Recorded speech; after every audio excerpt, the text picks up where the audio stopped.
following the crowd in weightlifting and doing what is the most popular and only sticking with exercises that your favorite influencer is doing or something like that will more than likely probably get you injured.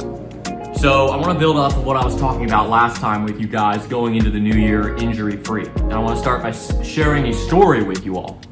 And the story is basically I ended up with a bicep injury on both my arms for like a week. It was fine.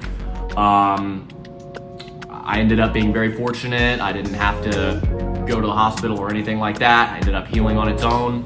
But it came after I deadlifted. At least I'm pretty sure that's how I got the injury.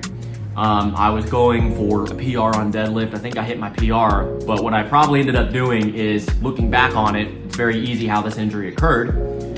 I was not following proper form when I was going for that PR. What I ended up doing was I sacrificed my form, and I was like, oh, I'm just gonna do it, anything as long as I get this PR, and as a result, I overworked my bicep, and I started feeling this a day later. I would go about my business throughout the day and I would just notice feeling it in my bicep, and I was like, something feels really, really off here. And I was like, what could it be? And I realized I pushed my body too far on the deadlift. Why am I sharing this story with you? I want you to avoid the same traps I've fallen into in terms of getting yourself injured because you push yourself too far on a lift. It's okay if you want to try something new with your training. You're not gonna like lose your gains or something like that just because you're trying something new or you're not going along with the crowd. Look, I've actually changed up my training a bit to avoid injury, and I've noticed it's worked great, fantastic for me. Because at the end of the day, guys, if you keep getting injured, you will not make any real gains because you're never gonna be in the gym consistently. You're gonna be in and out, and that is the most frustrating thing. And as myself, being a completely all-natural lifter, I am just committed to this message that, especially if you're gonna be natural, which I highly recommend, okay, I do not recommend anybody touch a steroid. I just stay away from it all because I just don't think it's good for you at all. I am simply just sharing my story and my experience. Sometimes it's easy to get caught up in this whole new lifting culture that we have, that you have to be hitting these certain numbers, that you have to train a certain way, that you have to do, I don't know, push-pull legs, that you have to train chest and tries. I was in that trap for the longest time, and when I was in that trap, I can tell you guys, I was getting injured in the gym about once every few months, and it was so frustrating. But I want to share this new way with you that I've been doing where I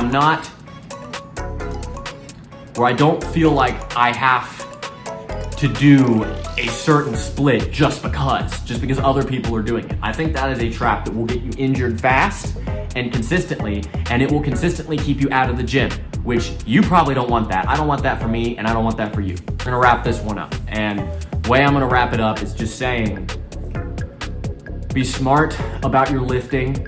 Do not fall into anybody's trap. Don't necessarily just listen to one person and say, oh, because they told me to do it, it has to be this way, or these are the way that I have to be lifting. I really think that mentality is gonna get you injured, okay? Like if you feel like I have to always start with bench press, I have to be obsessing about bench press and the numbers on the bench press, maybe that can work for you, but be very careful. Be very careful about falling into that trap of, well, I have to hit this certain number on the bench press or my workout is pointless. I think that gets you injured fast, and I don't think it's worth it. I think the most important thing about the gym is staying safe, and I'm gonna end with this. I think it's far, far better to make gains in the gym slowly and safely than to have a chance that you make gains fast in the gym, but at the same time, you're risking a 50-50 chance of getting severely injured. Let me say that one last time. I think it's far better to make progress in the gym slowly and safely rather than fast and dangerously. We're gonna end it on this, and I wanna wish everyone a happy new year.